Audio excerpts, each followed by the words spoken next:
I'd like to tell you the story of how I met Pope Francis I when he was still Cardinal Bergoglio, 4 years before he was elected Pope. I had worked in Argentine politics for quite a while, helping to elect the president of Argentina and helping to defeat the Peronists, who were corrupt and authoritarian in running the country. And this was in the early years of the 2000s, when the Kirchners came in, Nestor and Cristina Kirchner. First Nestor and then Cristina became the president. And it was a terrible regime, corrupt, dictatorial, suppressing civil liberties. And I was very involved in fighting them politically, in opposing them. And Cardinal Bergoglio was as well, out front opposing them and calling for more help for poor people, opposing the oppression of civil liberties, opposing his plans to keep running for re-election ad infinitum. So I was interested in Bergoglio, and my friend Luis Rosales from Argentina asked if I'd like to meet him, and I said I certainly would. And I came to see him, and we spent an hour together in his office.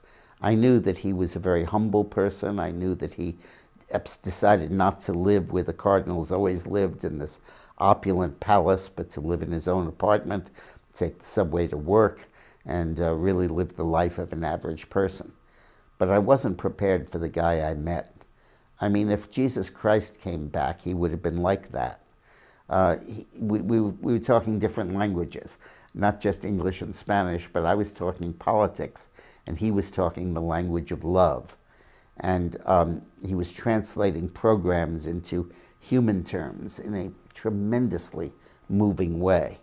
I reviewed the political situation in a whole bunch of Latin American countries that I had worked in, and it was my thesis that the church needed to be in the forefront of fighting poverty, so it did not fall by default to Chavez and Noriega and the Castro-like dictators who were trying to take over Latin America. But he spoke of the pain of poverty, the pain of parents knowing that their children were not getting an education that could bypass this poverty. It was an incredibly moving display. And toward the end of it, we hugged each other. I told him the story of my own religious conversion, and I was weeping as we hugged. Years later, I met him again during a papal audience that was also very moving.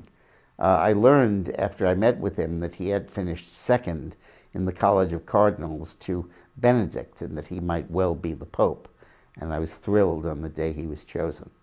A truly, truly godly man. This anecdote is one of 100 in my new book, 50 Shades of Politics.